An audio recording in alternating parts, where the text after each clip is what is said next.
बच्चों जो capital account का मतलब हमने डिस्कस किया था, सिंगल साहब बताएंगे। सिंगल साहब, कैपिटल अकाउंट का क्या मीनिंग डिस्कस किया था? Sir transaction related to change of asset and change of liability. Okay बच्चों, सिंगल साहब ने बताया transaction relating to change of asset and change of liabilities constitutes capital account of BOP. यानी कि आप बाहर की कंट्री से लोन ले रहे हो या बाहर की कंट्री को लोन दे रहे हो, बाहर इन्वेस्टमेंट कर रहे हो या बाहर के लोग आपकी कंट्री में इन्वेस्टमेंट कर रहे हैं, वो सारी किसमें जाएगी? कैपिटल अकाउंट ऑफ बीओपी में जाएगी। और इसमें हमने क्या पढ़ा था बच्चों? इसमें हमने पढ़ा था नहीं, इसमें हमने एक तो पढ़ा था प्राइवेट ट्रांजेक्शन। प्राइवेट ट्रांजेक्शन में हमने क्या पढ़ा था? प्राइवेट ट्रांजेक्शन में पढ़ा था अगर इंडिया का प्राइवेट सेक्टर बाहर एसेट या लायबिलिटी का चेंज करता है तो प्राइवेट ट्रांजेक्शन में जाएगा। ऐसे ही हमने पढ़ा था, सबको अलग अलग बैठ में भाई। उसके बाद हमने पढ़ा था ऑफिशियल ट्रांजेक्शन। ऑफिशियल ट्रांजेक्शन का मतलब गवर्नमेंट की ट्रांजेक्शन। अगर इंडिया का गवर्नमेंट सेक्टर बाहर एसेट या लायबिलिटीज का चेंज करता है तो वो इसमें जाएगा। उसके बाद हमने पढ़ा था डायरेक्ट इन्वेस्टमेंट। और डायरेक्ट इन्वेस्टमेंट में क्या पढ़ा था? आपने बाहर इन्वेस्टमेंट करी और कंट्रोलिंग राइट आपके पास है। कंट्रोलिंग राइट के बारे में गिरीश हमें बताएगा। गिरीश, कंट्रोलिंग राइट क्या होता है? सर क्या सर वापस बोलना? नेट कंट्रोलिंग राइट पूछ रहा हूँ। कंट्रोलिंग राइट मतलब जब अगर आप कहीं पर पैसा इन्वेस्ट कर रहे हो तो उसका आपके पास राइट है कि कहाँ जा रहा है क्या नहीं जा रहा पैसा।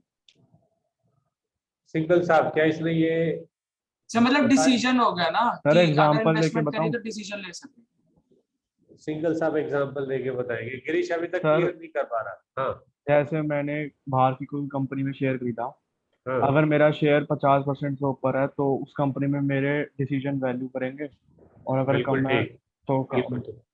सुनो बच्चों, कंट्रोलिंग राइट का मतलब decision making power. 2% share, 3% share, 5% share खरीदने से आपको डिसीजन मेकिंग पावर नहीं मिलती। ठीक है, जब आपके पास मेजॉरिटी ऑफ शेयर्स होंगे तो डिसीजन मेकिंग पावर्स होगी। ये डिस्कशन था। और फोर्थ है पोर्टफोलियो इन्वेस्टमेंट। मालिक दोनों ही केस में हो आप इन्वेस्टमेंट के। पोर्टफोलियो इन्वेस्टमेंट का मतलब शेयर अगर आपने खरीद लिए तो आप कंपनी के मालिक होते हो बच्चों। ह्यूमैनिटीज वाले बच्चों को क्लियर बता दूं, कॉमर्स वाले बच्चों को पता है कि शेयर खरीदने का मतलब कंपनी में ओनरशिप राइट मिल जाना। बट जितने परसेंट शेयर खरीदोगे उतना ही परसेंट ओनरशिप राइट आपको मिलेगा। तो पोर्टफोलियो इन्वेस्टमेंट का मतलब शेयर तो खरीदे बट कंट्रोलिंग राइट आपको नहीं मिल पा रहा है। That is called portfolio investment. तो ये हमने लास्ट क्लास का रिकैप किया। हाँ जी, बोलो बोलो जल्दी। अगर हमने कोई प्रॉपर्टी खरीदी है बाहर तो वो कौन सी में आएगा? तो वो डायरेक्ट में आएगा ना। Property Direct। में तो पूरा कंट्रोलिंग राइट होता है। आपने बाहर कोई फ्लैट खरीदा, बुर्ज खलीफा में मान लिया संकेत ने एक बिल्डिंग खरीद ली, नहीं बिल्डिंग तो ऑलरेडी वो है, उसमें फ्लैट खरीद लिया, वही कंट्रोलिंग राइट है। ठीक ठीक है सर। ओके, हेडिंग डालो स्ट्रक्चर ऑफ कैपिटल अकाउंट। इसमें भी डेबिट साइड होती है, डेबिट मीन्स माइनस। इसमें भी क्रेडिट साइड होती है, क्रेडिट मीन्स प्लस। और क्वेश्चन नंबर 5 बुकलेट वाला निकाल लो फटाफट। डेबिट साइड की पहली आइटम बताओ क्या लिखा हुआ है, जल्दी जल्दी बताओ यार। सिंगल तू बता। Decrease in foreign financial liability. Decrease in foreign financial liabilities लिखा हुआ है, देखियो भाई। हाँ यस सर। सर। ये लिखा, ओके। तो बच्चों ये जो decrease in foreign financial liability जो लिखा हुआ है, जब तक मैं इसको एग्जाम्पल से नहीं समझाऊंगा ये आपको समझ नहीं आने वाला है। तो हर किसी के साथ इवन बुकलेट में ही एग्जाम्पल नोट करो, उसी के नीचे जहां पे लिखा हुआ है ना decrease in foreign financial liabilities, उसी के साथ पेन से एग्जाम्पल नोट कर लो या पेंसिल से कर लो, क्योंकि बाद में आप भूल जाएंगे, आपकी कॉपी कहीं नजर नहीं आए। तो पहले तो ये डेबिट का रूल तो पता ही है, डेबिट मींस माइनस। अगर किसी ट्रांजेक्शन के कारण इंडिया से मनी बाहर जा रही है तो डेबिट साइड, किसी ट्रांजेक्शन के कारण इंडिया में मनी आ रही है तो क्रेडिट साइड में। सिंपल सा रूल है, किसी बच्चे को कोई टेंशन लेने की जरूरत नहीं, ठीक है। और अकाउंट से कोई कनेक्शन ही नहीं है इसका, तो चाहे आप ह्यूमैनिटीज के हो, कॉमर्स के हो, नो प्रॉब्लम, सब समझ आए। तो यहाँ पर एग्जाम्पल क्या होगा, एग्जाम्पल लिखो, रीपेमेंट ऑफ लोन अब्रॉड। अब ये रीपेमेंट ऑफ लोन अब्रॉड का मतलब क्या है, क्यों डेबिट साइड में आया, क्यों इससे लायबिलिटी डिक्रीज हुई। एमसीक्यूज में ऐसे क्वेश्चन आ सकते हैं। एमसीक्यूज में मान लिया आपको दे दिया रीपेमेंट ऑफ लोन अब्रॉड, आपसे पूछा ये increase in foreign financial asset का एग्जांपल है, decrease in foreign financial liabilities का एग्जांपल है, increase in foreign financial liabilities का एग्जांपल है, कुछ भी पूछ सकते हैं ना यार, उसकी मर्जी, कुछ भी पूछे। तो सुनो, सबसे पहले तो जब आपने लोन लिया था किसी कंट्री से, आपने मतलब कंट्री, तो इंडिया की लायबिलिटी बढ़ गई होगी। मान लिया इंडिया ने यूएस से लोन लिया, यूएस से लोन लिया था तो लायबिलिटी बढ़ गई। आज की डेट में वो लोन वापसी कर दिया, अगर लोन वापसी कर दिया तो डेबिट साइड में आएगा, क्योंकि इंडिया से पैसा जा रहा है, ठीक है। ये समझ आ गया डेबिट साइड में क्यों आएगा, ओके। और लायबिलिटी डिक्रीज हो गई, जब लोन लिया था तो लायबिलिटी बढ़ गई होगी, अब लोन वापसी कर दिया तो लायबिलिटी डिक्रीज हो गई। बच्चों ये पॉइंट समझ आया एग्जांपल आपको कि रीपेमेंट ऑफ लोन अब्रॉड। चलो ओके आगे चलते हैं। इसी में एक नीचे लिखा हुआ है increase in foreign financial asset, और इसमें एग्जांपल लिख लो, purchase of asset abroad. Example लिखो please, purchase of asset abroad.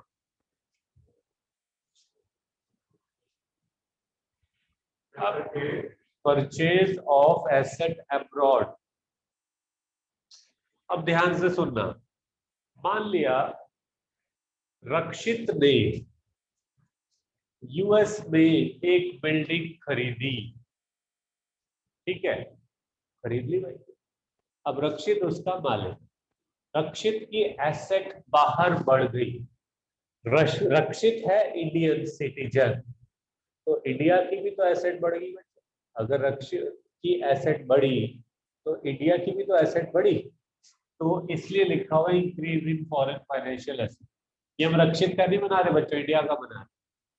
और जब रक्षित ने वो एसेट खरीदी तो इंडिया से पैसा बाहर गया, इंडिया से पैसा बाहर गया तो डेबिट साइड में दिखाना है, और इंडियंस की एसेट बढ़ गई, इसका मतलब इंडिया की एसेट बढ़ गई, तो increase in foreign financial asset. तो नीचे उनके एग्जांपल नोट करते रहो, तभी आपको समझ आएगा। अब क्रेडिट साइड में बच्चों एक चीज याद रखना है, दूसरी साइड में अपोजिट लिखना है। जैसे यहाँ डिक्रीज है ना, इसकी जगह क्या लिखना है, इंक्रीज। तो यहाँ पर हम लिख रहे हैं increase in foreign financial liability, और increase in foreign financial liability का एग्जांपल लिख लो प्लीज, बोरोइंग फ्रॉम अब्रॉड। अगर आप अब्रॉड से बोरो करते हो, यानी कि यूएस से लोन ले रहे हो, तो इंडिया में पैसा आएगा, पैसा आएगा तो कहाँ दिखाना है, क्रेडिट साइड। और इंडियंस की बट लायबिलिटी बढ़ जाएगी। लायबिलिटी क्यों बढ़ जाएगी, इंडिया ने यूएस से लोन लिया, इसका मतलब इंडियंस की लायबिलिटीज इंक्रीज हो गई, क्योंकि इंडिया वालों को अब प्रीपे करना है इन फ्यूचर। ऐसे ही यहाँ पर इसका अपोजिट लिख लो, यहाँ इंक्रीज लिखा हुआ है ना, तो यहाँ क्या लिखोगे, decrease in foreign financial asset, और decrease in foreign financial asset का एग्जांपल लिख लो, sale of asset abroad. Indians ने अपनी एसेट बेची बाहर वाले लोगों को, अगर बाहर वाले लोगों को बेची तो पैसा आएगा, आएगा तो कहाँ जाएगा, क्रेडिट साइड। साथ में अब इंडियंस की एसेट भी तो डिक्रीज होगी बच्चों, अब तो फॉरेनर की होगी ना। इंडिया वालों ने अगर अपनी एसेट बेच दी तो decrease in foreign financial asset. किसी को कुछ डाउट है तो पूछ लो प्लीज। है किसी बच्चे को कोई डाउट? नहीं है डाउट? चलो सबसे लास्ट क्वेश्चन पे आ जाओ, चैप्टर ओवर होने वाला है। सबसे लास्ट क्वेश्चन फटाफट। और सबसे लास्ट क्वेश्चन है explain the causes for disequilibrium in BOP. अब जरा सुनो, ये causes for disequilibrium in BOP का मतलब क्या है। किसी भी कंट्री का बीओपी जनरली डेफिसिट में रहता है, जैसे इंडिया का बीओपी जनरली डेफिसिट में रहता है बच्चों। हालांकि BOP as per accounting terms हम बैलेंस कर देते। बैलेंस क्यों कर देते साने, हम बैलेंस क्यों कर देते हैं बीओपी? आवाज नहीं आ रही, माइक ऑन करो, बोलो। सर ताकि डेबिट और क्रेडिट इक्वल हो जाए। नहीं, मैं किसी ह्यूमैनिटीज वाले बच्चे को ही जानना चाह रहा हूँ। सामने ह्यूमैनिटीज की थी, और कौन है ह्यूमैनिटीज का यहाँ पे? हैंड रेज करो। अकाउंट्स वाले तो मुझे लग रहा है बताएंगे। ह्यूमैनिटीज की कुछ सामने है यहाँ पर? पलक आप ह्यूमैनिटीज के हो?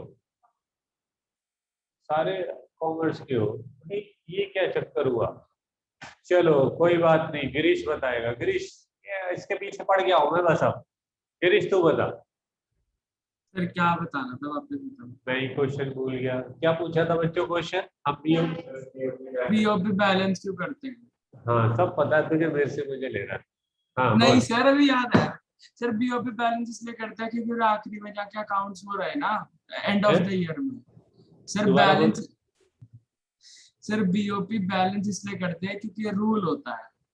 हाँ कुछ अब कुछ बता रहा है, कुछ रूल होता है। संकेत तुम सर बताइए। सर डबल एंट्री सिस्टम जो होता है उसके लिए। हाँ तो गिरीश तुझे ऐसे बोलना है कि डबल एंट्री सिस्टम की कस्टम है कि हर अकाउंट को बैलेंस करना पड़ता है। अरे तू पढ़ता नहीं अकाउंट में डेबिट क्रेडिट दोनों सर टोटल बराबर नहीं थ्योरी करता? सर वो प्रैक्टिकल ज्यादा है ना, थ्योरी ऐसे बेटा थोड़ी ये होती है। थ्योरी नहीं है, सभी अकाउंट्स वाले बच्चे सुन लो, ये थ्योरी नहीं होती। ये आपके दिमाग में ये क्वेश्चन चलने चाहिए और अपने टीचर को परेशान करना चाहिए जैसे मुझे परेशान करते हो। ऐसे ही अपने अकाउंट वाले टीचर को भी तो परेशान करो भाई। ठीक है, टोटल क्यों बराबर होता है ऐसे बोलो सर। ठीक है चलो ठीक है, ये तो मजाक की बात थी, मत करना परेशान। चलो शुरू करते हैं बच्चों। और हाँ, हमारा बीओपी जनरली डेफिसिट में रहता है। इसके ना 3 रीजन दिए हुए। सबसे पहला रीजन दिया हुआ है इकोनॉमिक फैक्टर और causes for disequilibrium in BOP. ठीक है, इकोनॉमिक फैक्टर्स में सबसे पहला लिखा हुआ है बच्चों लार्ज स्केल डेवलपमेंट इंपोर्ट्स। अब लार्ज स्केल डेवलपमेंट इंपोर्ट्स का मतलब क्या है? इसका मतलब ये भाई, एक बुकलेट मुझे देनी पड़ेगी यार, दे दो प्लीज। कोई लिख रहा है? तुम लिख रहे हो? इधर लिख रहे हो? देखो हमने याद करो इंडियन इको में चैप्टर 1 पढ़ा था कि ब्रिटिशर्स ने इंडिया का बहुत खून चूसा। बहुत खून चूसा मीन्स यहाँ की सारी वेल्थ किसी न किसी बहाने से ले जाते थे और यहाँ पर डेलिबरेटली कोई भी इंडस्ट्री को डेवलप नहीं होने दिया। तो जब इंडिपेंडेंस हुई तो इंडिया को छोटी से लेके बड़ी चीज तक सब बाहर से इंपोर्ट करनी होती थी। यहाँ कोई इंडस्ट्री थी तो गुड प्रोड्यूस कैसे करोगे? तो बाहर से ज्यादातर हमें इंपोर्ट करना पड़ता था। एक तो रीजन ये है इंडिया के डेफिसिट होने का, या किसी भी कंट्री के डेफिसिट होने का, डेवलपमेंट इंपोर्ट्स करने पड़ते। दूसरा लिखा हुआ है साइक्लिक फ्लक्चुएशंस। ये भी लिखो बच्चों, ये साइक्लिक फ्लक्चुएशंस का मतलब जैसे कि रिसेशन आ गया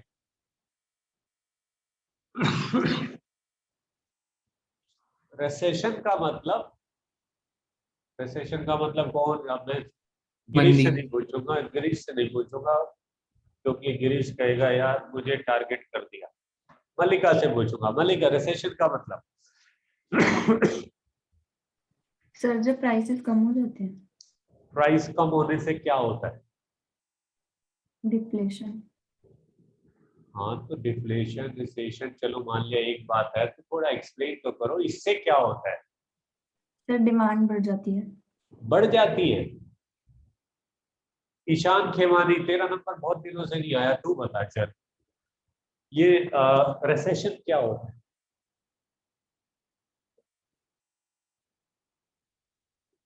बेटा माइक ऑन करेगा तभी तो बोल पाएगा ईशान। सर रिसेशन का मतलब कि मतलब मंदी हो जाती है, जैसे बिजनेसेस ठप हो जाते हैं, डिमांड नहीं रहती। हाँ देखो, इसने एक वर्ड यूज किया मंदी हो जाती है, वो किसी और ने भी बोला, लेकिन इसने बोला बिजनेस ठप हो जाते हैं, ये चीज चाहिए मुझे, डिमांड नहीं रहती, ये चीज चाहिए। चलो सुनो बच्चों, अगर कंट्री में रिसेशन आ गया किसी भी कंट्री में, तो प्रोडक्शन एक्टिविटीज डाउन हो जाती है, बिजनेस ठप हो जाते हैं, प्रोडक्शन कम हो जाता है।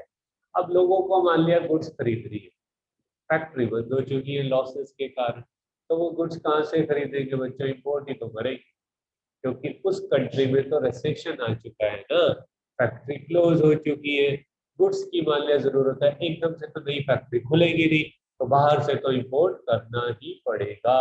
तो ये लिखा हुआ है दूसरा पॉइंट। तीसरा पॉइंट है हाई डोमेस्टिक प्राइस। अब ये हाई डोमेस्टिक प्राइस का मतलब क्या है? कुछ चीजों के मान लिया इंडिया में प्राइस ज्यादा, बच्चों वैसे इंडिया के कॉन्टेक्स्ट में कोई क्वेश्चन नहीं है, मैं जानबूझकर इंडिया की रेफरेंस में ले रहा हूँ जिससे कि आपको समझ आ जाए एग्जांपल देके। मान लिया इंडिया में उस चीज का प्राइस ज्यादा और बाहर उस चीज का प्राइस कम है, जैसे कि एप्पल फोन, और भी बहुत सारी चीजें आपको पता होगा कि कोई दुबई से जाता है ले आता है कि यार होता है ना गोल्ड, हाँ गोल्ड भी। और पहले बच्चों आज से ना 8-10 साल पहले लोग थाईलैंड घूमने जाते थे और वहां से बड़े बड़े टीवी परचेज करके ले आते थे, वहां बड़े सस्ते थे टीवी इंडिया के कंपैरिजन। तो फिर वो जो सैमसंग और जो एलजी को सोनी वोनी, उन्होंने कुछ दिमाग लगाया भाई वहां पे टीवी महंगे के, या इंडिया में गारंटी खत्म कर दी उन टीवी की। अब नहीं होता, अब नहीं, तो पहले लोग जाते थे और थाईलैंड घूमना बड़ा सस्ता था और साथ में टीवी भी ले आते थे, तो अब वो बंद हो गया। खैर दुबई का तो अभी भी है, दुबई में आपको क्यों सस्ता है, वो शायद टैक्स नहीं लगता, ऐसा चक्कर है ना बच्चों, लेकिन इंडिया में आते ही तो वो टैक्स ठोक देते हैं कस्टम में। फिर तो नहीं चुप भाई, सर तरीके चुप होते ले हैं सर ना। लाने के। मेरा एक रिश्तेदार वो लाया वहां से सस्ता ले आया, 30% यहाँ पे 35% टैक्स ही लगा दिया, कहता हिसाब ही बराबर हो गया। सर तरीके होते हैं सर। कह रहा है बस आपके क्वालिटी रिश्तेदार अच्छी ने है। तरीके नहीं लगाए ना। अब पता नहीं यार, जो भी है, मैंने कहा फिर फायदा क्या हुआ। चलो छोड़ो। हाई डोमेस्टिक प्राइस का मतलब इंडिया में उस चीज का प्राइस ज्यादा है, बाहर उस चीज का प्राइस कम है, तो भी लोग इंपोर्ट करना चाहेंगे, तो बीओपी तो डेफिसिट में हो गया। तो बच्चों ये तीन जो रीजन है ना, ये इंपोर्ट बढ़ने के रीजन है जिसके कारण बीओपी डेफिसिट में है। ब्रैकेट में लिख लो, इससे आपको समझ आ जाएगा। अब तीन ही बताया ना अभी बाबू, दिमाग ज्यादा ना लगा बाबू, ठीक है। उसके बाद चौथा रीजन क्या लिखा हुआ है? चौथा रीजन लिखा हुआ है न्यू सोर्स ऑफ सप्लाई। ये क्या चक्कर है बच्चों? पहले तीन रीजन इंपोर्ट बढ़ने के थे और अगला रीजन है एक्सपोर्ट डाउन होने का, बीओपी का एक डेफिसिट होने का। ये भी तो रीजन है, हमारा माल नहीं बिक रहा बाहर, या माल कम बिक रहा है, तो पैसा कम आ रहा है, पैसा कम आ रहा है तो बीओपी डेफिसिट में होगा। अब जरा एग्जांपल सुनो, बगैर एग्जांपल के तुम समझोगे ही। पहले इंडिया टी का एक्सपोर्ट करता था बहुत, श्रीलंका ने इंडिया को टी के एक्सपोर्ट में कंपटीशन देना शुरू कर दिया, ठीक है, तो क्या हुआ? इंडिया के एक्सपोर्ट कम हो जाएगी। दूसरा रीजन, इंडिया बासमती राइस का एक्सपोर्ट करता था बहुत, पाकिस्तान ने बासमती राइस में कंपटीशन देना शुरू कर दिया, इंडिया जूट का एक्सपोर्ट करता था, बांग्लादेश ने जूट के एक्सपोर्ट में कंपटीशन देना शुरू कर दिया। कहने का क्या मतलब है, जो चीज पहले आप ज्यादा एक्सपोर्ट करते थे, अगर उसके नए कॉम्पिटिटर मार्केट में अराइज हो गए तो आपके एक्सपोर्ट डाउन होने शुरू हो जाएंगे, बीओपी डेफिसिट में। तो पहले 3 रीजन इंपोर्ट बढ़ने के हैं और अगला रीजन एक्सपोर्ट डाउन होने का है। बट ओवरऑल कंक्लूजन क्या हुआ, बीओपी तो डेफिसिट में रहे। बेटा समझ आया, जब तो कंप्लीट हो जाए तब बोला करो। ओके, किसी को इसमें डाउट पूछना है इकोनॉमिक फैक्टर में? नहीं पूछ रहा, चलो आ जाओ पॉलिटिकल फैक्टर्स। अब पॉलिटिकल फैक्टर्स में जिस कंट्री में जितनी ज्यादा पॉलिटिकल अनस्टेबिलिटी रहेगी, फॉरेनर्स वहां पर इन्वेस्टमेंट करने से घबराएंगे। अगर आपको ऑप्शन दी जाए 10 लाख में अफगानिस्तान में 3 बेडरूम सेट बहुत बढ़िया मिल रहा है इन्वेस्टमेंट करने के लिए, रहने के लिए नहीं, इन्वेस्टमेंट के लिए, लेना चाहोगे? अंश त्रिवेदी, बेटा 10 लाख में 3 बेडरूम सेट लेना चाहेगा? पापा को कहेगा पापा अफगानिस्तान में इन्वेस्टमेंट कर दो, बहुत सस्ता है। नहीं सर, अफगानिस्तान में कौन लेगा? नहीं तो क्यों नहीं इन्वेस्टमेंट करना चाहो? सर वहाँ रहना खतरनाक है नहीं ना, रहना इसलिए। नहीं, आपको रहना नहीं है। मतलब वहाँ कुछ भी करना खतरनाक है ना। हाँ, देखो मैं तो ये कह ही नहीं रहा आपको रहना है, मैं तो केवल इन्वेस्टमेंट की बात कर सर रहा हूँ। मतलब किसी का भी रहना, अगर हम खरीदेंगे तो खरीद के करेंगे क्या? चलो सुनो बच्चों, मैंने 2 दिन पहले एक खबर पढ़ी, तभी मैंने एग्जांपल दी। अफगानिस्तान में प्रॉपर्टी के रेट 1 महीने के अंदर 50% डाउन हो, और ये बहुत बड़ी बात होती है। 1 महीने के अंदर 15 अगस्त को तो वहां पर तालिबान आ गया काबुल में, और 15 सितंबर आ गई, अब होगी ना डेट। हाँ, तो 2-3 दिन पहले मैंने पढ़ी थी। 1 महीने के अंदर भाई रियल एस्टेट में 50% डाउन, बहुत बड़ी बात।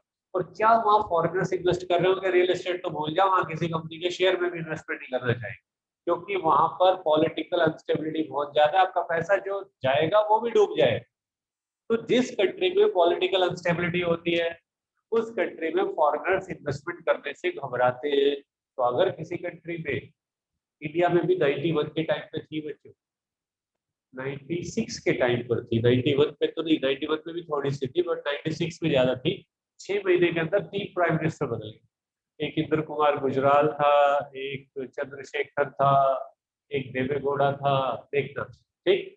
तो एकदम से अगर प्राइम मिनिस्टर बदलते जाएंगे ना, तो अनस्टेबिलिटी होगी, फॉरेनर्स घबरा जाते हैं कि यार, क्योंकि गवर्नमेंट बदलने का मतलब उसकी पॉलिसी चेंज होना, और पॉलिसी चेंज होने का मतलब फॉरेनर्स का पैसा पता नहीं मिले कोई पाएगा वापस या नहीं मिल पाएगा। क्योंकि कई बार कंट्री गवर्नमेंट क्या करती है, बैन लगा देती है कि 2 साल तक कोई भी फॉरेनर अपना पैसा निकाल नहीं सकता, ऐसा भी लगता है, लॉकिंग पीरियड बोलते हैं उसको। तो 2 साल के बाद तो पैसा मिल जाएगा, बट 2 साल के लिए तो अनसर्टेनिटी क्रिएट होगी ना। तो इसलिए कोई भी फॉरेनर्स ऐसी किसी कंट्री में इन्वेस्टमेंट नहीं करना चाहता जहां पर पॉलिटिकल अनस्टेबिलिटी है। तो एक रीजन ये भी होता है बीओपी के डेफिसिट होने का। एक लास्ट पॉइंट, फिर आपके आउटलुक, उसके बाद लास्ट है सोशल फैक्टर। अब सोशल फैक्टर्स में सुनो, कुछ लोगों की टेंडेंसी होती है, स्पेशली इंडियंस की माइंडसेट ऐसा होता है कि बाहर की चीज होगी तो अच्छी होगी, इंपोर्ट कर लो, अपने ड्राइंग रूम में रखो, अपने कहीं भी रखो, शूज खरीदो, फलाना खरीदो, और यार दोस्तों पे रौब दाब डालो, रौब कि भाई मेरे पापा लाए ये परफ्यूम फलानी कंट्री के, हांगकांग का है ये शूज फलानी कंट्री के। ठीक है, आप अपने फ्रेंड्स को अपने घर में बुलाओगे, ड्राइंग रूम में वो चीज सजा के रखी होगी, वो देखेगा नहीं तो भी कहोगी ये मेरे पापा वहां से लाए हैं। होता है ना बच्चों ऐसे? सिकल साहब ऐसा होता है बेटा? ना सर, अपने पास ऐसी नहीं, मैं तुझे नहीं कह रहा कि तू ऐसा करता है, क्या ऐसा होता है, या मैं वो पूछ रहा हूँ? नहीं सर। नहीं होता बच्चों? क्या कितने बच्चे इससे डिसएग्री है वो बता दो। सर होता वो है सर। पता नहीं ना सर, कुछ वो वो तो तो डिपेंड करता है। बेटा बहुत होता है ऐसा, इंडिया वाले तो शौक के लिए मरते हैं यार, मानो या मत मानो। चलो अगर ऐसा है तो फिर चलो छोड़ो, इस पे ज्यादा बात नहीं करेंगे। तो किसी को कुछ डाउट पूछना है तो पूछ लो, है कोई डाउट? फाइनली चैप्टर ओवर, ठीक है। तो हम अब नए चैप्टर में, हाँ जी बोलो। सर पॉलिटिकल फैक्टर में ये भी आ सकता है ना कि दो कंट्री के बीच में लड़ाई होगी। बिल्कुल, दो कंट्री के बीच में लड़ाई होगी तो अगर फॉर एग्जांपल, सुनो बच्चों, एक बच्चे ने पूछा है क्वेश्चन कि पॉलिटिकल अनस्टेबिलिटी में, ये मैं ऑफलाइन के लिए बोल रहा हूँ क्योंकि उनको आवाज नहीं आ रही होगी ना, तो अगर दो कंट्रीज के बीच में लड़ाई हो गई तो भी ये रीजन है, बिल्कुल हो सकता है। अगर इंडिया वाले पाकिस्तान पे अटैक कर दे या चाइना पे अटैक कर दे, तुरंत शेयर मार्केट क्रैश हो जाएगी। क्योंकि शेयर मार्केट क्यों क्रैश होगी? क्योंकि कुछ टाइम के लिए जब तक वॉर होती है, फैक्ट्री क्लोज, बिजनेस स्टॉप, ठीक है, प्रॉफिट डाउन, तो भाई फॉरेनर्स तुरंत पैसा निकालना शुरू कर देते हैं। उनको FII बोलते हैं, फॉरेनर इंस्टीट्यूशनल इन्वेस्टर्स। तो तुरंत पैसा बाहर निकालना शुरू कर देते हैं, शेयर मार्केट इसलिए क्रैश होती है। ठीक है, तो छोड़ो, और कुछ? सर कोविड का भी यही रीजन था? किसका? कोविड में जब क्रैश हुई। कोविड का तो पूरे वर्ल्ड में था, इसलिए कोविड का ही रीजन नहीं हो सकता। हाँ, ये रीजन जरूर हो सकता है कि फैक्ट्री क्लोज रहेगी, उनके प्रॉफिट डाउन होंगे, तो वो तो मान सकता हूँ, बट वो तो ओवरऑल वर्ल्ड में था, तो इसके। चलो बच्चों, नया बुक निकाल लो, नहीं इंडियन इको निकालो, हेडिंग डालो रूरल डेवलपमेंट, हेडिंग डालो प्लीज बच्चों, रूरल डेवलपमेंट। ये हमारा लास्ट चैप्टर है इस सिलेबस का, जो कि आपको आना है। बच्चों डेट आ गई क्या? नवंबर में हो रहे हैं, दिसंबर में हो रहे एग्जाम? कुछ नहीं पता? तो सुनो बच्चों, कल बैच में डिस्कशन हो रहा था और वो डिस्कशन ये था कि सर इस चैप्टर के बाद आप क्या कराओगे, आगे कराओगे या पीछे का रिवाइज कराओ? तो मैंने कहा भाई जो मेजोरिटी होगी हम वो करें। रीजन बता रहा हूँ क्यों। कुछ बच्चे कहना चाह रहे थे कि सर रिवाइज करा दो, वो भी अपनी जगह ठीक है, बिल्कुल रिवाइज होना भी चाहिए, ठीक है। लेकिन प्रॉब्लम है कि आपका बाद के लिए ना सिलेबस ज्यादा है और सब्जेक्टिव है। सबसे पापा ऑफ ऑल चैप्टर कौन सा था? National income. चाहे हम कर चुके हैं बच्चों, 2-2.5 महीने लगाए थे, बट अगर कोई चीज 2-2.5 महीने लगाए तो 1 महीने में तो रिवाइज होगी। इसको चलो छोड़ भी दो, theory of income and employment इसी के बराबर है, इससे छोटा चैप्टर है, बट उसमें कॉन्सेप्ट बहुत ज्यादा है और बहुत छोटा नहीं है बच्चों। जैसे कि उसमें 2 महीने लगे थे तो इसमें 1.5 महीना लगेगा theory of income and employment, plus Indian eco के भी चैप्टर्स। और हमारे पास अगर मान लिया दिसंबर में पेपर होते हैं, आप अभी तो नवंबर और दिसंबर ऐसे बोला है, दिसंबर में पेपर होते हैं तो जनवरी, फरवरी और मार्च 3 महीने मिले। 3 महीने में हम क्या तो सिलेबस करेंगे और क्या उसको रिवाइज करेंगे, क्योंकि सब्जेक्टिव में तो रिवीजन बहुत जरूरी है। हालांकि मैं आपकी मेजोरिटी के हिसाब से ही चलूंगा, जो आप बोलोगे मैं वो कराऊं, लेकिन बाद में मुझे कोई ये ना बोले कि सर ये क्या कर रहे हो, मार्च में पेपर है सर, अप्रैल में पेपर है, और उस चीज को मैं रिकॉर्ड भी करूंगा आपके व्यूज को। अभी जब ये चैप्टर पूरा हो जाएगा तो हम डिस्कस करेंगे कि भाई आगे कुछ चैप्टर्स करें या हम रिवाइज करें, मुझे किसी में भी कोई दिक्कत नहीं, लेकिन जो मेजोरिटी होगी वो, ठीक है। तो अपना माइंड मेकअप कर लेना क्या होने वाला है, पहले इस चैप्टर को करते हैं। तो मैसेज करना है सर आपको? क्या कह रहे हो? नहीं नहीं, यहीं पे ही हैंड रेस करा लेंगे यार, कोई मैसेज की जरूरत ही नहीं। सब इंडियन इको तो छोटे छोटे चैप्टर्स है बच्चों, इंडियन इको में चाहे कितने ही चैप्टर आ रहे हो कोई टेंशन ही नहीं होती मुझे, क्योंकि चैप्टर है छोटे। मैक्रो में चैप्टर बड़े बचे हुए, theory of income and employment समझने में भी मुश्किल है और बड़ा भी है, और नेशनल इनकम को रिवाइज भी करोगे तो भी बहुत टाइम लगेगा, ठीक है। तो छोड़ दो, अब इस पर आ जाओ यार, रूरल डेवलपमेंट। अब मेरे से कुछ पीछे का मत पूछो। रूरल डेवलपमेंट, रूरल एरिया तो गांव को बोलते हैं ना, गांव का विकास। भाई मुझे लिखना नहीं आता, गांव कैसे लिखते हैं? ओके, तो ये गांव का विकास कैसे होगा, अपने अपने व्यूज दो, और उस बैच में सबने सही सही बता दिया, उन्हीं को यूज करके मैंने बताना शुरू कर दिया। तो मल्लिका नहीं यार, बार बार एक बच्चे से क्यों पूछूं? मैं पूछूंगा वंशिका से। वंशिका, गांव का विकास रूरल डेवलपमेंट आपके हिसाब से कैसे होती है? बगैर बुक देखे बोलना है, अपने माइंड से आंसर निकालो। वंशिका कैसे हो सकता है? मोर इंस्टीट्यूट्स को सेटअप करने से, मोर इंस्टीट्यूट्स का मतलब sir educational institutions like okay, schools. यानी कि मैं इस भाई ये क्या होगी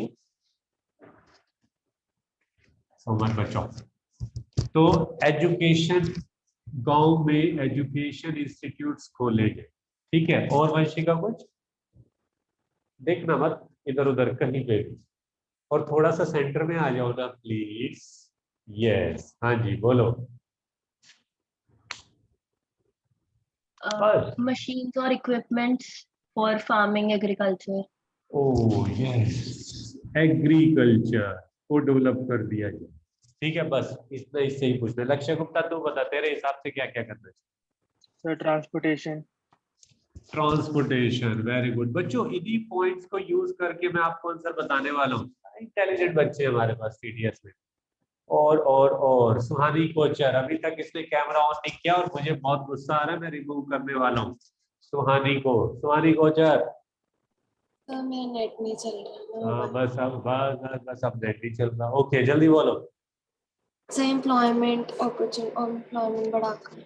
एम्प्लॉयमेंट अपॉर्चुनिटीज क्रिएट करके, गुड, वेरी गुड, मजा आ रहा है। इन्हीं को यूज करना है, मुझे काफी मटेरियल मिलने वाला है। और संकेत अग्रवाल तू बता। So provide good healthcare. अरे वाह, हेल्थ फैसिलिटीज प्रोवाइड करके। इंफ्रास्ट्रक्चर ऑफलाइन के एक बच्चे ने बोला है, हालांकि मैंने बोला नहीं था, बट वो अपना खुद ही दिमाग लगा रहा है, इंफ्रास्ट्रक्चर डेवलप करके, ठीक है। चलो ओके, अब ऑफलाइन के किसी एक बच्चे को और टाइम दिया जाएगा, किसी को बताना है। हाँ जी, रिसोर्स मींस इलेक्ट्रिसिटी। ओके, एक बच्चे ने और बताया ऑफलाइन में इलेक्ट्रिसिटी। और कोई अपनी तरफ से ऐड करना चाहता है ऑनलाइन Water. ऑफलाइन? क्या कह रहे हो? वाटर। वाटर तो बहुत होता है वहां पे यार, तो सर खेतों तक लाने के लिए पानी का वो नहीं है ना। तो वो इलेक्ट्रिसिटी हो गया यार। Sir irrigation facility. ट्यूबवेल्स मतलब स्टोरेज, वेयर हाउस फैसिलिटीज बोल रहे हैं एक बच्चे। चलो बच्चों, अब इन पॉइंट्स को हम डिस्कस करते हैं। ये वेयर हाउस फैसिलिटीज है, स्टोरेज फैसिलिटी। तो शुरू करते हैं। अगर आपको गांव को डेवलप करना है, मैंने आज किसी को होस्ट ही नहीं बनाया, इसको बनाओ। कौन बच्चा होस्ट बनना चाहता है? चलो गिरीश को रिमूव किया था, इसको होस्ट बना दे। गिरीश तू अच्छा बच्चा है ना, देख तू होस्ट बन गया, ठीक है। क्या हो गया यार, रिमूव होता है तो होस्ट भी तो बन सकता। कर दे किसी का भी रिमूव, मुझे ही कर दे चल, ठीक है। बदला ले ले। चलो नहीं सुनो सर, बच्चों। बदले की भावना नहीं रखता। अरे वाह, सुनो बच्चों, गांव को डेवलप करना है तो एजुकेशन आपको प्रोवाइड करनी ही पड़ेगी। और एजुकेशन प्रोवाइड करेंगे, उससे क्या होने वाला है? उससे स्किल, गांव के लोगों का स्किल डेवलप होने वाला है। अगर स्किल डेवलप हुआ, उनकी इनकम अर्निंग कैपेसिटी अपने आप ही बढ़ जाएगी, ठीक है ना।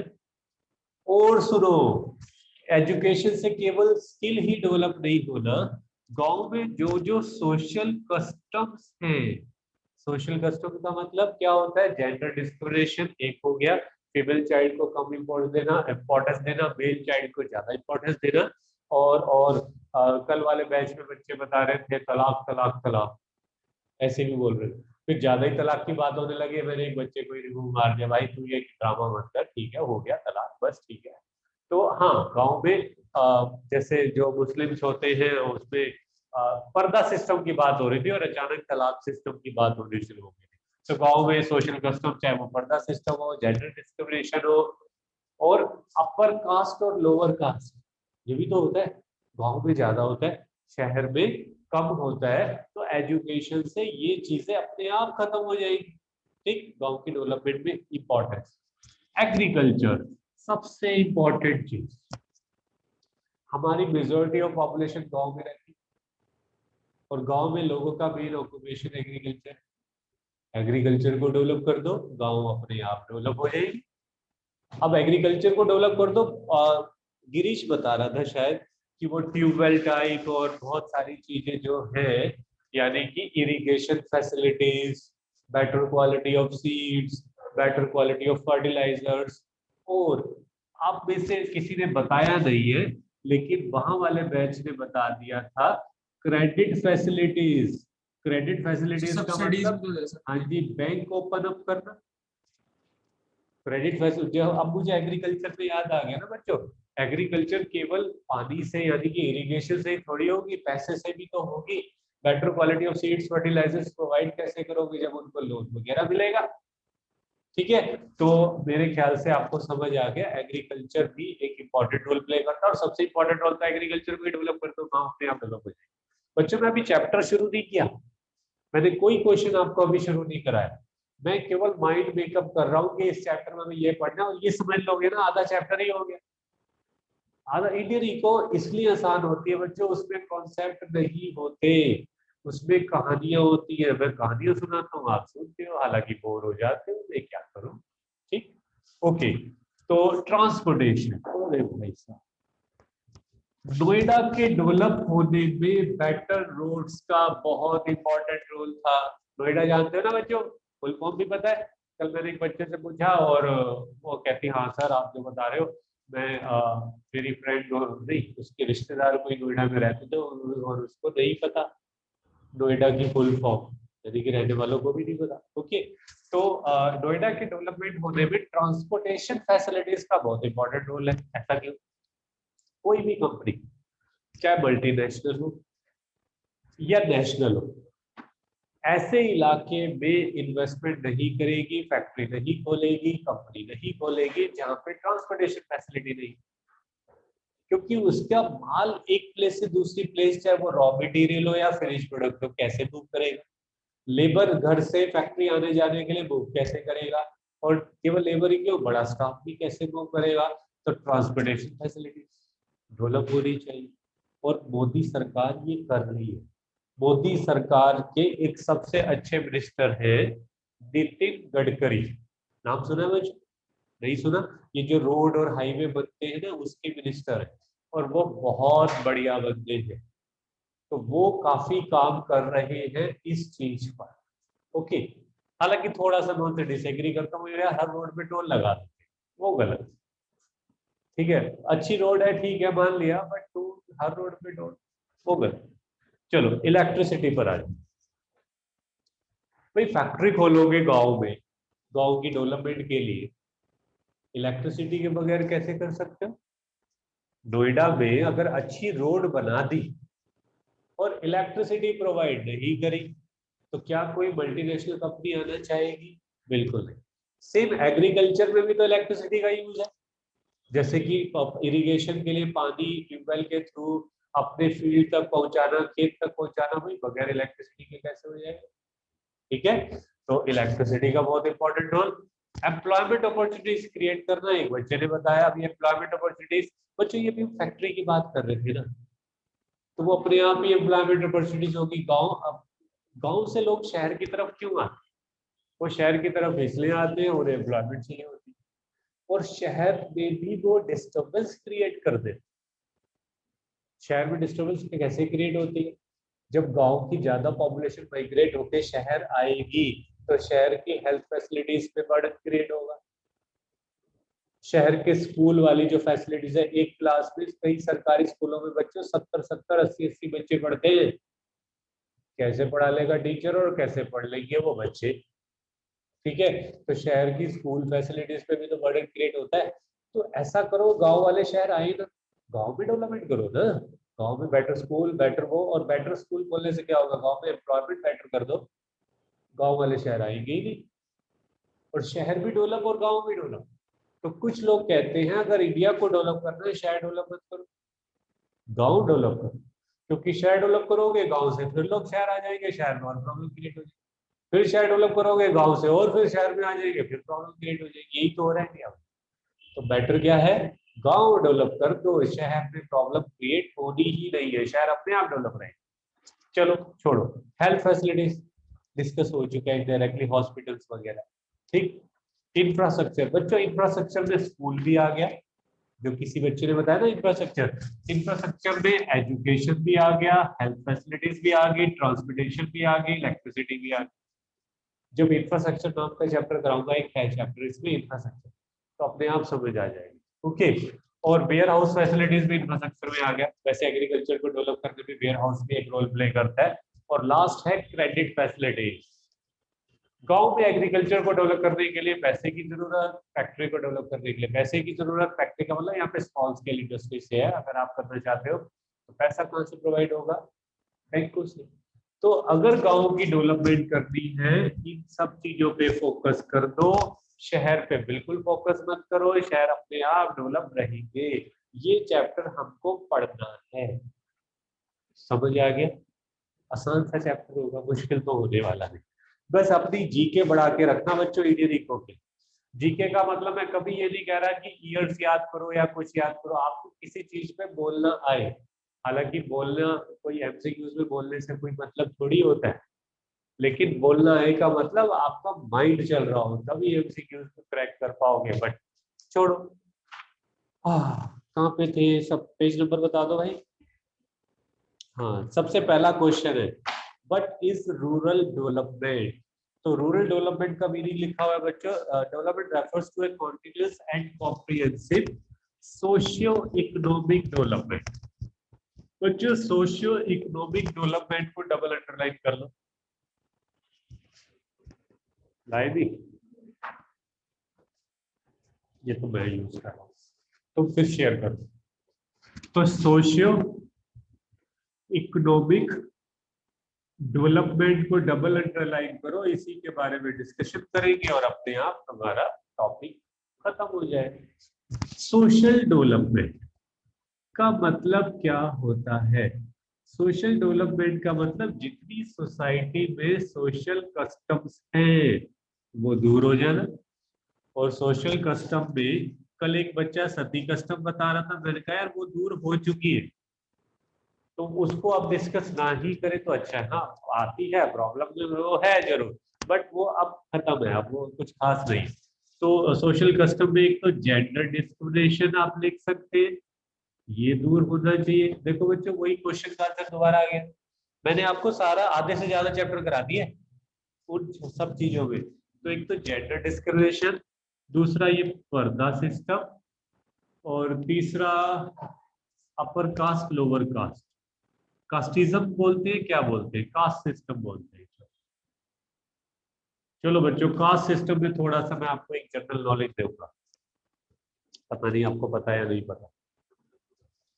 किसने किया था रिजर्वेशन जानते हो ना बच्चों? अभी कॉलेज में ना आपसे कम वाला जो बच्चा है वो कॉलेज में बैठा होगा अच्छे में, आप 5% ज्यादा भी एग्रीगेट में मान लिया आपके 95%, उसके 90%, वो कॉलेज में बैठा होगा, आप नहीं बैठे हो। तो क्यों ऐसा होता है ईशान, बताइए? तो क्योंकि वो SC या ST का वो अच्छा, कैटेगरी। बिल्कुल ठीक। किसने किया था ये SC ST system? Sir BR Ambedkar. Okay, तो अच्छा किया या खराब किया? सर उन्होंने मतलब वैसे तो कास्ट मतलब ये रिजर्वेशन जो रखा था सर, उन्होंने वैसे थोड़े टाइम के लिए मतलब उन्होंने उनका पर्पस था कि उसके बाद फिर बाद में मतलब इसको हटा देंगे थोड़े ओके, टाइम के लिए। देखो बच्चों ये थोड़ा सा मैं इसके बारे में बात भी करना चाहूंगा, क्योंकि यहाँ पर ये सिस्टम आया, पॉइंट यूज हुआ है तो पता होना चाहिए आप लोगों को। हमारे जो अपर कास्ट वाले हैं ना, इंक्लूडिंग मी, हमारे फोर फादर्स ने जरूर लोअर कास्ट वालों का कुछ एक्सप्लॉयटेशन किया होगा। इट मे बी पॉसिबल 100-200 साल पहले तक वो किया होगा, मान लिया मैं, ठीक है। तो ये जो BR अम्बेडकर थे, इन्होंने कुछ समय के लिए, जो अभी ये ईशान बोल रहा है, मैं ईयर भी बताऊंगा कितने ईयर तक, कि भाई ये जो SC ST वाले लोग हैं इनको कुछ रिजर्वेशन दे दिया जाए सरकारी नौकरियों में या स्कूल कॉलेज में या डॉक्टरी में या इंजीनियरिंग कॉलेज में एडमिशन में रिजर्वेशन दे दिया जाए, जिससे कि थोड़ा सा अप हो जाए, इनको अच्छी नौकरी मिल जाए और ये धीरे धीरे अप हो जाए। लेकिन अम्बेडकर कभी नहीं चाहते थे कि लाइफ टाइम मिले, क्योंकि अगर आपको लगातार कोई चीज बहुत इजी मिलती जाएगी, इजी मिलती जाएगी, इजी मिलती जाएगी, तो आप निकम्मे हो जाएंगे। मैंने कई बार आपको एक एग्जांपल दिया हुआ है कि गरीब को अगर सब्सिडी देनी है तो कैश सब्सिडी बिल्कुल ना दी जाए, उसको कैश हर महीने मिल जाएगा ना, वो काम ही नहीं करेगा। बेटर है उसको सस्ती चीजें प्रोवाइड कर दो, सस्ता फूड प्रोवाइड कर दो, स्कूल सस्ता प्रोवाइड कर दो, हॉस्पिटल सस्ता प्रोवाइड कर दो, बट बिल्कुल फ्री चीज मत दो, इससे वो काम चलो भी कम हो जाए। अम्बेडकर कभी नहीं चाहते थे कि इनको लाइफ टाइम मिले, उन्होंने बस 10 सालों तक के लिए किया था बच्चों, ओनली फॉर 10 ईयर्स। 47 से 10 ईयर लगा लो या 50 से 10 ईयर लगा लो, कुछ भी लगा लो, जब से अप्लाई और अभी तक चल रहा है। क्यों चल रहा है? क्योंकि कोई भी गवर्नमेंट, चाहे वो कांग्रेस हो, बीजेपी हो या एनी गवर्नमेंट, ये सिस्टम खत्म ही नहीं करना चाहती, क्योंकि उनके वोट बैंक खत्म हो जाएगा जो पार्टी ये खत्म करेगी। तो इसलिए ये चलता ही रहेगा और आगे भी चलता रहेगा। तो अब इसके बारे में हम बात नहीं करने वाले, ठीक है। लेकिन ये भी एक सोशल कस्टम है जो कि दूर होनी चाहिए, और ये सब बच्चों एजुकेशन से दूर होगी। सोशल डेवलपमेंट करनी है, एजुकेशन प्रोवाइड कर दो, अपने आप दूर हो जाएगा। तो सोशल डेवलपमेंट। अब आ जाओ इकोनॉमिक डेवलपमेंट। अब ये इकोनॉमिक डेवलपमेंट क्या होती है? इकोनॉमिक डेवलपमेंट होती है उनकी इनकम अर्निंग कैपेसिटी बढ़ा दो। इनकम अर्निंग कैपेसिटी बढ़ेगी मीन्स गांव में फैक्ट्रियां खोलो जो आपने बात करी थी, या एजुकेशन प्रोवाइड करो तो स्किल डेवलप हो जाएगा। बच्चे एजुकेशन के तो बहुत फायदे होने वाले हैं, ये फायदा हो रहा है तो एजुकेशन से स्किल भी तो इम्प्रूव होगा, स्किल इम्प्रूव होगा तो इनकम अर्निंग कैपेसिटी हो गई। बेटर हेल्थ फैसिलिटीज यानी कि हॉस्पिटल से उनकी हेल्थ फैसिलिटीज इंप्रूव होगी तो भी इनकम अर्निंग कैपेसिटी बढ़ेगी। गांव में रोड्स अच्छी होगी तो नई नई कंपनी आएगी, नई नई कंपनी आएगी तो एम्प्लॉयमेंट अपॉर्चुनिटीज बढ़ेगी, इनकम अर्निंग कैपेसिटी फिर बढ़ेगी। समझ आ रहा है पॉइंट? तो जो हमने पढ़े थे वो सारे वो ही पॉइंट दोबारा यूज होने वाले हैं। क्या उसमें से कुछ पॉइंट सोशल डेवलपमेंट में जाते हैं और कुछ पॉइंट इकोनॉमिक डेवलपमेंट में जाते हैं। तो सोशियो इकोनॉमिक डेवलपमेंट को हमने डबल अंडरलाइन किया, वो समझ आ गया हो, ठीक। अब इसमें आगे बढ़ने बढ़ा था important things regarding rural development. अब इंपॉर्टेंट थिंग्स में कुछ इकोनॉमिस्ट या कुछ टीचर्स या कुछ बच्चे सोचते हैं कि भाई गांव की डेवलपमेंट करनी है, एग्रीकल्चर को डेवलप कर दो, गांव डेवलप हो जाएगी। लेकिन केवल एग्रीकल्चर डेवलप करने से गांव डेवलप नहीं हो सकते। रीजन बता दो। एग्रीकल्चर तो गैम्पल ऑफ मानसून होता है। गैम्पल ऑफ मानसून मीन्स बारिश अच्छी तो क्रॉप अच्छी, बारिश ज्यादा अच्छी हो गई, ज्यादा अच्छी भी ज्यादा हो गई तो क्रॉप खराब, ज्यादा कम हो गई तो क्रॉप खराब। जैसे कि इस समय सितंबर में बारिश हो रही है, बच्चों जनरली होती नहीं है, और हो रही है तो रुक ही नहीं रही। ये तो पता ही होगा आप लोगों को, कई बार मैं भी ऑफलाइन में आता ही नहीं, छोड़ना हमारे को घर में पढ़ाई, ठीक है। तो खुद एक सिंगल हंसने लगा। हाँ भाई क्यों हंस रहा है बता तो दे। सर आपकी बात सुन क्या तो भाई यही है जो, देखो मैं अपने मन की बात तुरंत बोल देता, मैं कोई बहाने बहाने नहीं बनता। क्यों बच्चों, मैंने यही बोला ना, मैं सर बारिश, सही है सर। तो इसमें क्या है, मैं बहुत पढ़ाना चाहता हूँ बच्चों, आ जाओ पढ़ लो। भाई मैं ऐसा नहीं, जो है बता दिया, छोड़ो आ जाओ वापस। तो हाँ, केवल एग्रीकल्चर को डेवलप करने से कुछ नहीं होगा। एग्रीकल्चर बच्चों अनसर्टेन, क्योंकि मॉनसून अनसर्टेन। आपने एग्रीकल्चर में ज्यादा इन्वेस्टमेंट कर दी और एग्रीकल्चर बैठ गया। बैठ क्यों गया? क्योंकि अभी भी इंडिया की ज्यादातर एग्रीकल्चर मॉनसून पे डिपेंड। तो इसलिए ऑल्टरनेट भी होने चाहिए गांव के लोगों के पास।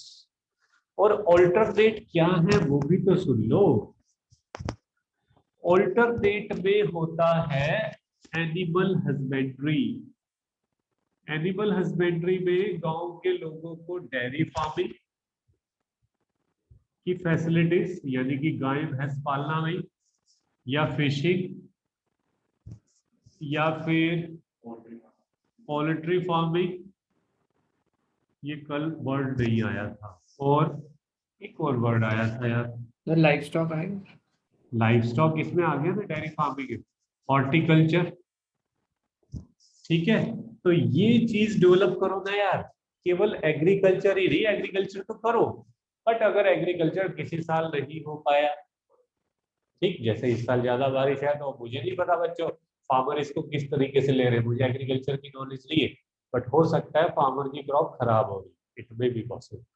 तो हाँ, यहाँ डिस्कस कर रहे थे ऑल्टरनेट जरूर होना चाहिए, प्लान बी जरूर होना चाहिए गांव के लोगों के पास। भाई पैसा इनकम कहाँ से कमाएंगे अगर एग्रीकल्चर में ये प्रॉब्लम आती है।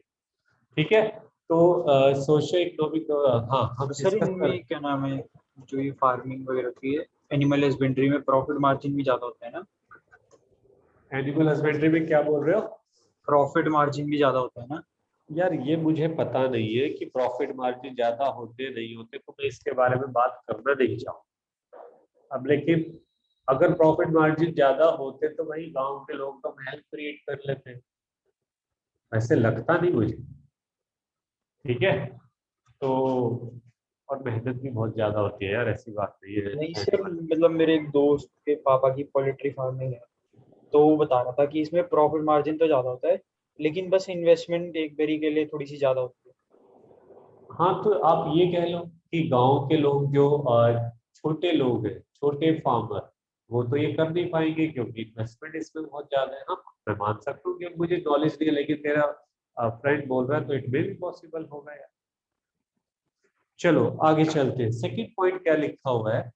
However, the term rural development includes not only agriculture but it involves those aspects which improve quality of life of rural people. वो हमने डिस्कस कर लिया। तो बच्चों पहला क्वेश्चन हो गया, किसी को कुछ पूछना है? फर्स्ट क्वेश्चन में किसी को कुछ पूछना है बच्चों? नहीं। अब सेकंड क्वेश्चन पूरा तो नहीं होना, जितना उनका हुआ है उनको उतना बता। और सेकंड क्वेश्चन है explain how rural development takes place. Rural development होती कैसे है? तो अभी हमने किया तो था शुरुआत में, चैप्टर के शुरू में, कि कैसे होती है। अब यहाँ पे आंसर में बच्चों प्रॉपर हेडिंग्स बनाई है, सारी वही चीजें जो हमने डिस्कस कर ली। सबसे पहले क्या लिखा हुआ है कि रूरल डेवलपमेंट हो सकती है डेवलपमेंट ऑफ ह्यूमन रिसोर्स। याद है हमने ह्यूमन कैपिटल फॉर्मेशन इससे पहले वाला चैप्टर पढ़ा हुआ है। और ह्यूमन कैपिटल फॉर्मेशन कैसे होता है बच्चों? एजुकेशन फैसिलिटी प्रोवाइड करके, बेटर हेल्थ फैसिलिटी प्रोवाइड करके। एजुकेशन फैसिलिटी और हेल्थ फैसिलिटी, इसका मतलब स्कूल, कॉलेज, और यहाँ पर क्या हो गया? हॉस्पिटल। तो ये तो हम डिस्कस कर चुके हैं ना, पहला पॉइंट हो गया। मैंने कहा था ना चैप्टर धीरे धीरे जल्दी जल्दी हो जाएगा, तो पहला पॉइंट हो गया। दूसरा पॉइंट है डेवलपमेंट ऑफ इंफ्रास्ट्रक्चर। अब इंफ्रास्ट्रक्चर में आता है roads, flyovers, dams, power projects. बच्चों ये इकोनॉमिक इंफ्रास्ट्रक्चर के एग्जांपल दे रहा हूं। जब इंफ्रास्ट्रक्चर चैप्टर पढ़ाऊंगा तो ये इंफ्रास्ट्रक्चर इकोनॉमिक इंफ्रास्ट्रक्चर होता है ये। लेकिन फिलहाल तो आप इसको इंफ्रास्ट्रक्चर मान लो, डिटेल में थोड़ी बता रहा हूँ, अभी तो इंफ्रास्ट्रक्चर बता। क्या याद करो, हमने रोड अभी पढ़ा तो है। अगर गांव के लोगों की रोड का शहर से कनेक्टिविटी होगी, तभी तो एम्प्लॉयमेंट अपॉर्चुनिटीज क्रिएट हो सकती है। तभी तो नोएडा में अभी पिछले साल ही बच्चों सैमसंग ने शायद वर्ल्ड का है या एशिया का सबसे बड़ा प्लांट लगाया। पता है आप लोगों को क्या? सर एशिया का सबसे बड़ा हाँ मैन्युफैक्चरिंग। सर। हाँ, तो अब मुझे ये नहीं पता वर्ल्ड का या एशिया का, लेकिन कुछ ऐसा हुआ था। ठीक है, और वो चाइना से हटा के आया बच्चों। कोविड में ना थोड़ा चाइना की रेपुटेशन डाउन हुई थी पिछले साल, तो सैमसंग साउथ कोरिया की कंपनी है, तो थोड़ा सा हो गया होगा भाई कि हम तो इंडिया जा रहे हैं। ठीक है, लेकिन इंडिया वाले ज्यादा अट्रैक्ट नहीं कर पाए। चाइना में से कंपनी तो भागी है, बट वो वियतनाम वगैरह पहुंच गई है, सिंगापुर पहुंच गई, इंडिया में बहुत कम आई। इंडिया में अभी भी ना बड़ा वो चलता है, ब्यूरोक्रेसी। समझते हैं व्हाट इज ब्यूरोक्रेसी? कि भाई ये लाएगा, कितना लाएगा पैसा। ठीक है, तो ये चक्कर होता है। छोड़ो, तो रोड्स और ये जो डैम, रोड, फ्लाईओवर तो चलो कनेक्टिविटी के लिए हो गए। डैम्स और पावर प्रोजेक्ट बच्चों इलेक्ट्रिसिटी से रिलेटेड हो गए। डैम इरिगेशन से भी रिलेटेड हो गए और डैम इलेक्ट्रिसिटी से भी रिलेटेड हो गए। इलेक्ट्रिसिटी तो जरूरी है ना यार, चाहे स्कूल हो, कॉलेज हो, हॉस्पिटल हो, बगैर इलेक्ट्रिसिटी के। और एग्रीकल्चर बगैर इलेक्ट्रिसिटी के पॉसिबल ही नहीं। नई नई फैक्ट्री खोलना, नई नई कंपनी खोलना बगैर इलेक्ट्रिसिटी के पॉसिबल है।